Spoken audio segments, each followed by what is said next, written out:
Hi friends, Miss Molly Money here of Marvelous Money Matters. Thanks so much for watching. I'm going to make a bold claim here. I know what your relationship is with money. Well, not you specifically, I obviously don't know you, but for the universal you, if I know just a little bit about your financial situation, I can tell you what your relationship is with money. How do I know that, you ask? Well, how much money do you have? If you don't have much and you're scraping by every month, I can tell you your relationship with money is probably not very good. On the flip side, if you have more than enough every month and you feel confident about how you manage your money, then you probably have a pretty good relationship with money. It's like anything else in life. Just by looking at this person, I can tell they probably have a good relationship with exercise. I mean, who else would work out in an abandoned building in the middle of a storm? Kidding. But look at those muscles. He obviously works out regularly. This person probably has a pretty good relationship with their dog. And this person probably has a good relationship with their customers. It's really all about the results. If I have a good relationship with whatever the thing is, you see it in the outcomes. And the same is true with money. Show me the quote-unquote results of your money situation, how much you have saved, invested, your net worth, your spending habits, and I can tell you what your relationship is with money. If I look back at my own life when I was younger, I had a very poor relationship with money. A lot of this came from growing up really poor. My beliefs about money came from my family. We don't have money, it's hard to come by, we have to scrape by to make ends meet, there's never enough. Those beliefs and that relationship followed me into my teen years and well into adulthood. I struggled every month. I dreaded bills. I couldn't save or invest for the life of me. There were always big expenses that ate away anything I had. It's taken many, many, many years of working on this relationship, but I'm happy to say I'm finally in a place that I have a great relationship with money. I know there's more than enough, that I'll never struggle financially again, and I actually enjoy managing my money and all the wonderful things it can bring into my life. I've learned and tried probably hundreds of things along the way, and those will all come out in time over the videos in this channel, but if I had to pick just a handful of practical things that made a really big difference, I would summarize these 4. Here's the full list. We'll hit on each one in more detail, starting with the first one of an emergency fund. If you're not familiar with the idea of an emergency fund, this is an account that's separate from your regular checking or savings account, and you want to keep 3 to 6 months of living expenses in it. 6 months is preferable. And you don't touch this account until you have some kind of an emergency. You're out of work, you have a big expense like car repairs or medical bills, something like that. The psychological benefits of an emergency fund are enormous. For me, I was constantly worried about money because I knew that if a big expense came up, and it always seemed to be the car for me, it would ruin me. I just didn't have the money, and I knew I'd have to not pay other bills just to keep the car running. The stress from this was just unbelievable. As soon as I started building the fund, though, and I had a few $1,000s in it, I can't even tell you how much peace of mind it brought me. This is a huge, huge step in turning around your relationship with money. Next tip, hide your money. There's an expression about money burning a hole in your pocket, meaning that if you have money available to spend, you're eager to spend it. Whether it was allowance as a kid or an unexpected bonus as an adult. If you have this problem, and I think most of us do to some extent, you need to hide your money so that you're not tempted to spend it. I know for me, I used to spend every penny I had every month. I had just one checking account, and basically whatever was in that account was fair game for spending, and I always spent it. Which, related to that last point, meant I never had anything left for big expenses, unexpected expenses.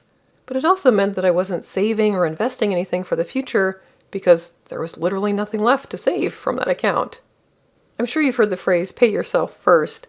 This usually refers to having your employer take money out of your paycheck and put it into a 401k retirement account, and then whatever's left is what you spend. Basically, if you never see the money, it's a lot easier to not spend it. And this is absolutely true. If you happen to work somewhere that offers a 401k, I would definitely recommend that you contribute as much as you can. But even if you don't have that 401k option, maybe you're self-employed or a gig worker, you can still do this. In addition to your regular checking account that you use to pay your monthly living expenses, set up another account, probably a savings account. Now, as an aside, I'm generally not a fan of regular savings accounts because they'll make almost no interest these days.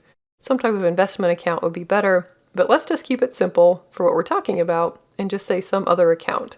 And then every time you get paid, whether that's from an employer or wherever your money comes from, put, say, 5 to 10% in that account and then just don't look at it.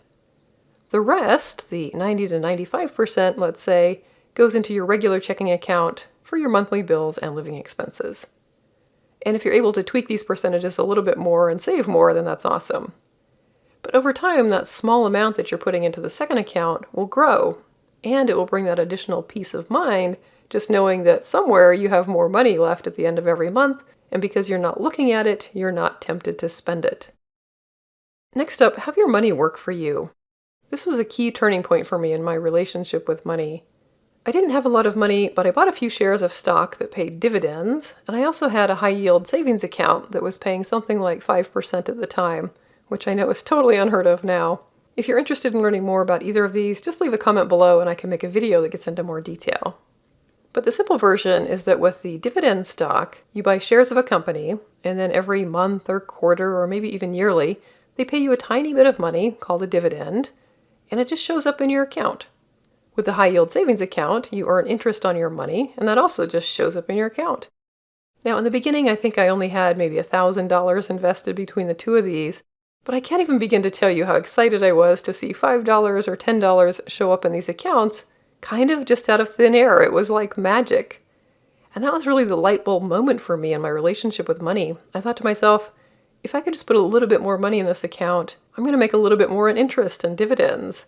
And it kind of became a game, or even a compulsion, if I'm honest.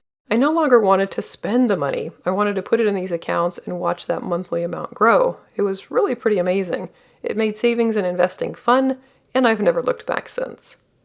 The fourth and final thing that turned my relationship around is how I saw my bills. Even the word bills is like a dirty word for some people. It might bring up feelings of dread or worry, and it definitely had this effect for me. But somewhere in the self-improvement books I was reading at the time, one of them suggested being grateful for each bill. For example, your electricity bill. You probably don't think about all the things that you can do because of electricity, and all the people and technology behind getting it to you. Something as simple as turning on a light switch and getting light is honestly kind of a miracle if you think about it. Just try having a power outage for half a day or a day, and you'll be so grateful for electricity. So when that bill comes, for whatever the amount, if it's $50, $100, $200, whatever, think about how grateful you are for the service that was provided over the last month. And do the same for all your other bills as well. You're paying for products or services that probably make your life better in some way. Rather than paying with a grudge, switch your mindset to feel grateful for all of it.